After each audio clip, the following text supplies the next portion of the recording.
네, 안녕하세요. 신년 특별 새벽 기도회가 끝이 나고 다시 아침 묵상이 시작됩니다. 오늘 나눌 하나님 말씀은 요한복음 5장 28절에서 29절 말씀입니다. 같이 읽도록 하겠습니다. 이를 놀랍게 여기지 말라.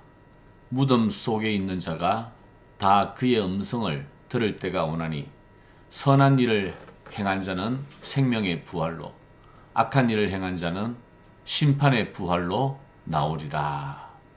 아멘. 예, 오늘 이관행 집사님의 장례 예배가 필라델비아 영생 장로교회에서 있습니다. 이관행 집사님은 나무교회 시작될 때, 아니 그 전부터 정말 저를 열심히 도와주시고 또 믿음의 용장 같은 그러한 모습을 보이시면서 제가 오래전부터 이관행 집사님의 살아온 삶을 신방 갈 때마다 많이 듣게 되었는데, 참 남들 어떤 분 못지않게 파란만장한, 미국에 와서 안 해본 일 없을 정도로 파란만장한 그러한 삶을 사셨고, 그럴 때마다 늘 하나님을 깊이 체험하는 간증이 참 많으신 분이셨습니다. 정말 남들만큼 넉넉하게 부유하게 살지는 못하셨지만 적어도 믿음의 간증만큼은 누구보다 더 부유하고 또 넉넉한 그러한 산 경험을, 산 체험을 많이 하신 분이십니다. 제가 지난 월요일에, 한 주 전이죠. 지난 월요일에 필라델비아 제 아내랑 또 김민수 집사님이 또 그때 계셔서 같이 다녀왔습니다.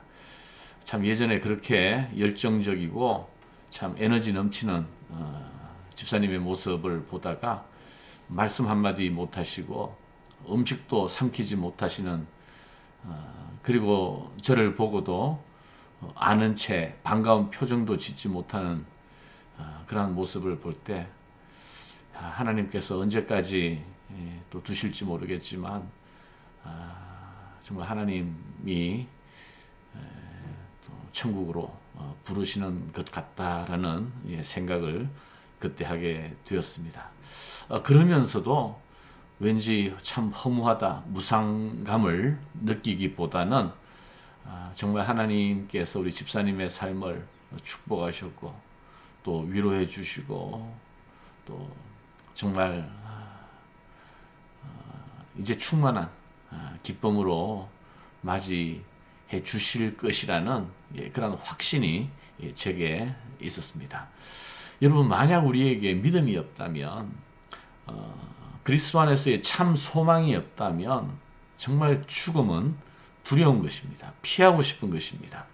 우울해질 수밖에 없습니다. 그러나 오늘 말씀해 보니까 우리에게 부활이 있다고 그러지 않습니까? 부활이 있다.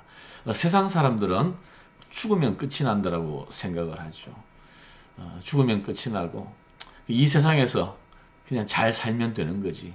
혹시 잘못 살았더라도 이 세상에서 심판을 피하고 또 처벌을 피하고 여행껏 살면 괜찮은 거지, 이렇게 많은 사람들이 생각합니다. 그런데 교회 내에서도요, 기독교 이 울타리 내에서도, 물론 완전한 기독교는 아니겠지만 이를테면 그 만인 구원론 같은 게 있어요. 하나님께서 사랑의 하나님이시라면 지옥을 만드셨을 리가 없다. 결국은 심판 없이, 지옥 없이 결국 하나님께서 모든 사람들을 다 구원하실 것이다, 이렇게 주장하는 사람이 있습니다. 그건 사람의 생각이에요, 여러분. 성경에는 분명히 한 번 죽는 것은 사람에게 정한 것이요 그 후에는 심판이 있으리니 라고 말씀하고 있습니다. 또 안식교 같은 경우는 거기도 사랑의 하나님을 강조하다 보니까 영혼 멸절설을 얘기합니다. 영혼 멸절설. 그래서 하나님을 믿지 않고 죄인으로 죽는다 할지라도 지옥에 가는 것이 아니라 그냥 영원한 무로 소멸된다라고 생각하는 거죠. 결국 심판이라는 것이 지옥이 아니라 소멸이라고 생각을 합니다. 그러나 그렇지 않습니다. 오늘 여러분 보십시오. 다시 오늘 본문 말씀을 보시면 이를 놀랍게 여기지 말라. 무덤 속에 있는 자가 다 그의 음성을 들을 때가 오나니. 누구의 음성이요? 예수님의 음성. 재림하신 예수님의 음성. 그 음성을 들을 때가 온다는 것입니다. 죽고 끝이 나는 게 아니에요. 어쨌든 사랑의 하나님이 다 구원하신다는 게 아닙니다. 죽으면 무로 돌아간다는 것이 아닙니다. 재림하신 예수님의 음성을 들을 때가 오나니 선한 일을 행한 자는 생명의 부활로, 악한 일을 행한 자는 심판의 부활로 나아오리라. 부활한다는 것입니다. 의인이든 죄인이든 부활합니다. 그런데 그 부활이 다른 거죠. 생명의 부활은 부활한 후에 영원한 생명을 누리게 되겠지만, 영생을 누리게 되겠지만, 심판의 부활은 부활한 뒤에 영원한 형벌에 처해진다는 것입니다. 사도행전에 보면 사도 바울이 벨릭스 총독에게 재판을 받을 때에 쟁쟁한 그 사람들 앞에서, 총독 앞에서 이렇게 담대하게 선포합니다. 사도행전 24장 15절이에요. 그들이 기다리는 바 하나님께 향한 소망을 나도 가졌나니 곧 의인과 악인의 부활이 있으리라 함이니라. 의인, 악인 모든 사람이 부활한다는 것입니다. 그러나 생명의 부활을 하는 사람이 있고 심판의 부활을 하는 사람이 있습니다. 고린도후서 5장 10절에 이는 우리가 다 반드시 그리스도의 심판대 앞에 나타나게 되어 각각 선악간에 그 몸으로 행한 것을 따라 받으려 함이라. 그리스도의 심판대 앞에 모든 사람들이 서게 되고 그 선악에 따라서 생명의 부활과 심판의 부활을 얻게 된다라고 말씀하고 있습니다. 여러분, 오늘 이제 장례하는 우리 이완행 집사님도 부활할 것입니다. 우리도 살아서 주를 보면 주님을 바로 영접하지만 또 우리가 죽는다 하더라도 부활할 것입니다. 중요한 것은 예수 그리스도 안에 있는 사람, 그 모든 죄를 용서받은 사람은 생명의 부활, 영생으로 부활을 할 것이고, 그렇지 않은 사람은 심판의 부활, 영원한 형벌을 받게 된다는 사실입니다.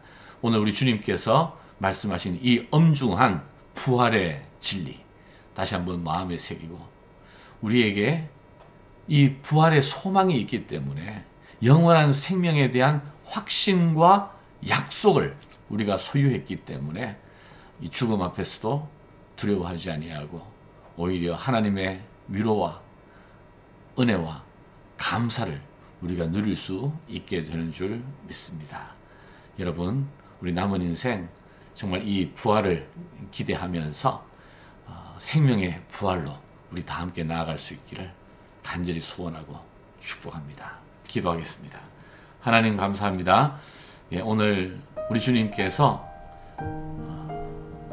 생명의 부활 그리고 심판의 부활을 말씀하셨습니다. 우리의 인생이 이 짧은 것으로 끝나는 것이 아니라 영원 속에 주어진다는 것, 이 사실을 기억하고 생명의 부활로 나아갈 수 있도록 우리의 남은 삶을 그리스도께 두며 참된 소망과 위로 가운데 살아갈 수 있도록 도와주시옵소서. 오늘 장례하는 우리 이완행 집사님 유족들 하나님 위로하여 주시고 참석하는 모든 사람들이 천국 소망 가질 수 있도록 인도하여 주시옵소서. 예수님 이름으로 기도하옵나이다. 아멘.